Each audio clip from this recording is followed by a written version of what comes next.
안녕하세요. 김승현 안PD의 스포일러 안PD입니다. 클릭해주셔서 감사합니다. 오랜만에 차주들한테 좋은 소식입니다. 현대차랑 기아 계약 넣고 기다리시던 분들 축하드립니다. 제가 반도체 대란이 중장기적인 해결책밖에 없어서 마음 비우고 기다리자고 말씀드렸었죠. 그런데 생각보다 해결이 빨리 될 것 같습니다. 내년? 아니요. 올해입니다. 이걸 누가 말했냐면 현대차그룹에서 직접 올해 3분기부터 반도체 수급이 정상화될 거라고 언급했습니다. 점진적으로 해결된다는 얘기는 많았지만 특정 시기에 정상화될 거라는 언급을 하는 건 굉장히 이례적이죠.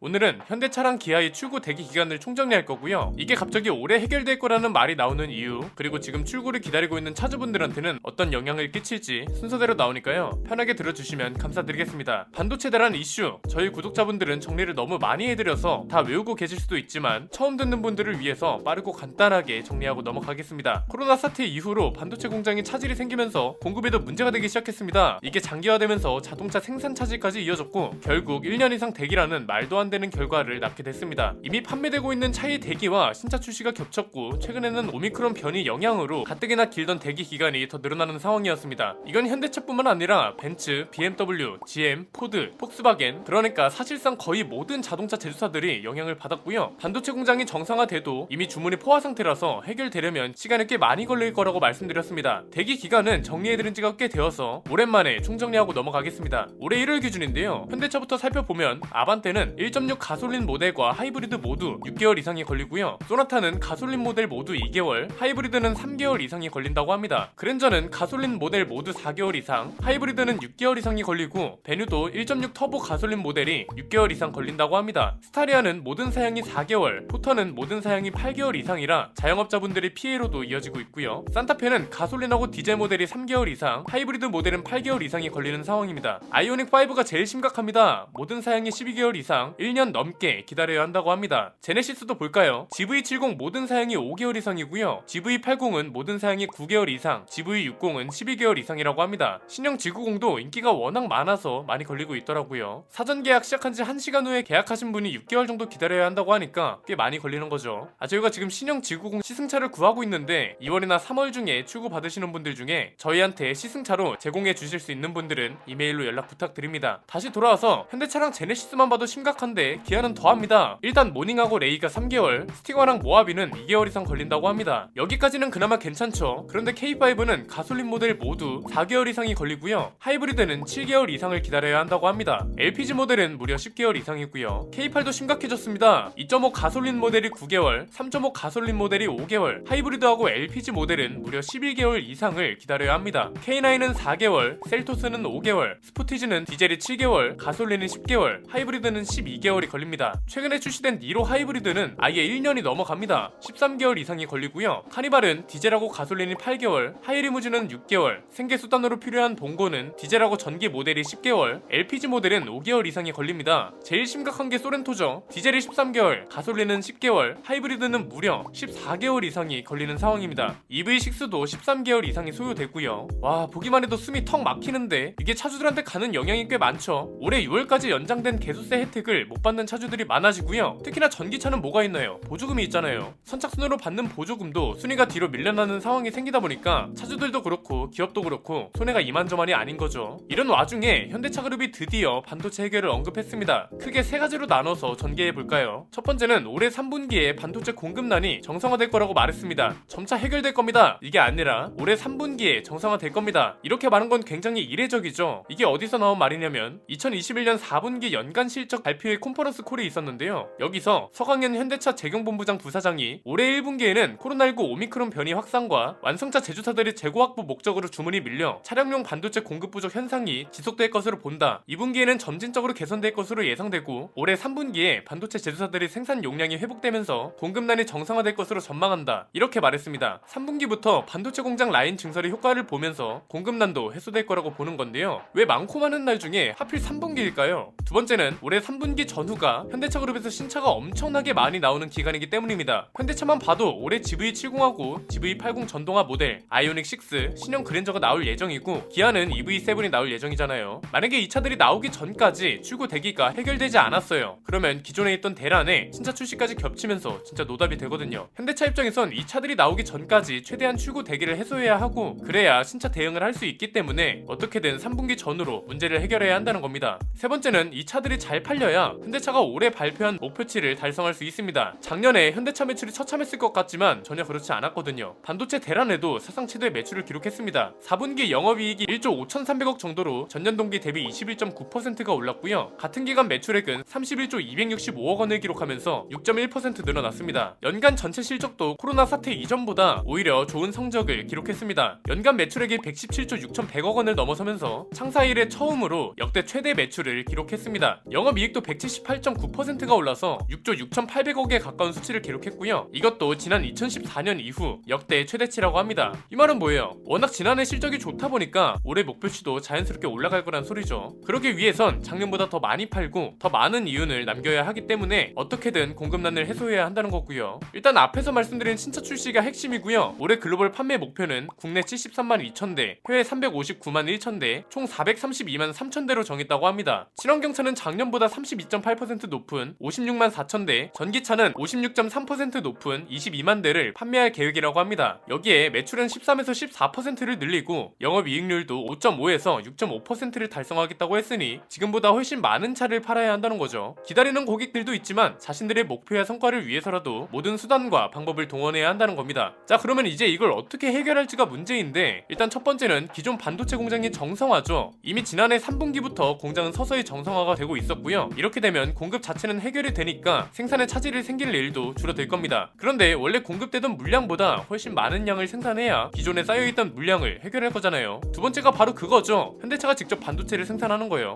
서광현 부사장이 뭐라고 했냐면 반도체 물량을 추가적으로 확보하고 중장기적으로 대체할 범용 칩 개발도 이어가겠다, 이렇게 말했거든요. 1차적으로 기존 반도체 물량으로 해소를 하고 그 다음에 자체적으로 생산한 반도체도 해결에 박차를 가하겠다는 겁니다. 이미 작년 6월부터 현대모비스가 자동차 반도체를 직접 만든다는 얘기가 나왔고 올해 CES 행사에서도 반도체 자체 생산 계획에 대한 언급이 또 나왔습니다. 요소수 대란처럼 반도체도 의존도가 너무 높고 이것 때문에 피해도 극심하다 보니까 아예 의존도 자체를 없애버리겠다는 거죠. 여러가지 방향으로 반도체 공급 자체는 해소될 것 같은데 가장 중요한 건 뭔가요? 반도체 공급 다음은 자동차 생산이죠. 사실 현대차가 제시한 계획이랑 목표가 뚜렷해서 변수만 피하면 큰 문제가 없을 것 같거든요. 그런데 변수의 가능성이 아예 없는 게 아니라 걱정이 되긴 합니다. 두 가지죠. 오미크론 변이랑 노조의 반발이요. 만약 오미크론 변이가 크게 확산되면 1차적인 해결책인 공급 물량 해소가 막힙니다. 만약에 이 시기가 신차 출시랑 겹치게 되면 오히려 지금보다 대기 기간이 더 늘어날 위험도 있는 거죠. 노조의 반발도 피하는 게 좋은데 분위기가 그렇게 좋지는 않습니다. 벌써부터 반발이 심하거든요. 올해 출시되는 전기차 종류도 많고 현대차가 제시한 목표에서도 전기차가 차지하는 비중이 꽤 크잖아요. 그런데 전기차 생산 공장 전환 때문에 노조와의 충돌이 생기고 있습니다. 일단 현대차랑 기아 모두 내연기관차 생산 라인을 점차 줄이고 전기차 생산 라인을 늘려야 합니다. 현대차는 그래서 아산 공장을 전기차 전용 라인으로 전환하고 이 공사 때문에 1월에 가동을 중단했습니다. 이것도 순탄하게 된 게 아니죠. 고용 대책을 요구하는 노조의 반발이 있으면서 가로막힌 적이 있었고요. 기아는 지금 광명 공장을 전기차 전용 공장으로 바꾸려고 하고 있는데 노조가 반발하고 있습니다. 기아가 올해부터 EV7 설비 공사를 진행하기로 했거든요. 노조가 고용 보장을 근거로 이걸 막고 있는 상황입니다. 지난번 영상에서도 말씀드렸는데 기아가 강제적으로 구조 조정을 하고 직원을 해고하면서 이를 추진하는 거면 문제가 될 수 있습니다. 그런데 그게 아니죠. 노조 관계자가 뭐라고 했냐면 사측은 정년퇴직 등 자연 감소를 통한 일자리 감소를 계획하고 있는데 노조는 신규 채용으로 자연 감소분을 메워달라고 요구할 것이다, 이렇게 말했습니다. 이 말은 뭔가요? 기아는 강제 구조 조정 같은 게 아니라 지금의 노조원들이 정년퇴직을 하면 그만큼 인원이 줄어들 거잖아요. 말 그대로 자연스러운 감소를 통해 서서히 전기차 공장으로 전환시키겠다 이건데 노조는 자연 감소 안 돼, 무조건 신규 채용해서 지금 수준으로 직원 수 유지해, 이런 입장이라는 거죠. 이게 아직은 파업을 하는 단계도 아니고 의견 충돌에서 그치고 있지만 만약에 중요한 시기에 파업이라도 한다고 생각해보세요. 피해가 많이 심각해질 겁니다. 왜냐면 지금 반도체 공급이 아무리 많아져도 자동차 생산 공장에 물리적인 한계가 있다고 말씀드렸잖아요. 거의 풀타임으로 가동을 해야 포화 상태인 수요가 해소될 텐데 만약에 협상 기간이 길어지거나 파업으로 이어지면 반도체 공급 문제가 아니라 자동차 생산 대란으로 이어지게 되는 겁니다. 생산 자체가 막혀버리는데 대기 기간이 어떻게 줄겠어요? 올해는 생산 일정이랑 공급과 수요가 굉장히 예민한 시기이기 때문에 충돌 없이 원만하게 흘러갔으면 하는 바람입니다. 아마 올해 이걸 조금이라도 해결하지 못하면 내년에는 아예 노답인 상황이 될 수도 있기 때문에 현대차도 그렇고 차주들도 그렇고 올해 3분기가 중요한 전환점이 될 수 있을 것 같습니다. 오늘 내용은 여기까지입니다. 앞으로 이런 사회 동향과 기업 동향 이야기도 가장 유익하게 스포일러 해드릴 예정이니까요. 구독과 좋아요, 알림 설정을 통해 가장 빠르게 받아보셨으면 좋겠습니다. 안PD의 자동차 백과 현대차의 반도체 대란 해결 편이었습니다. 감사합니다.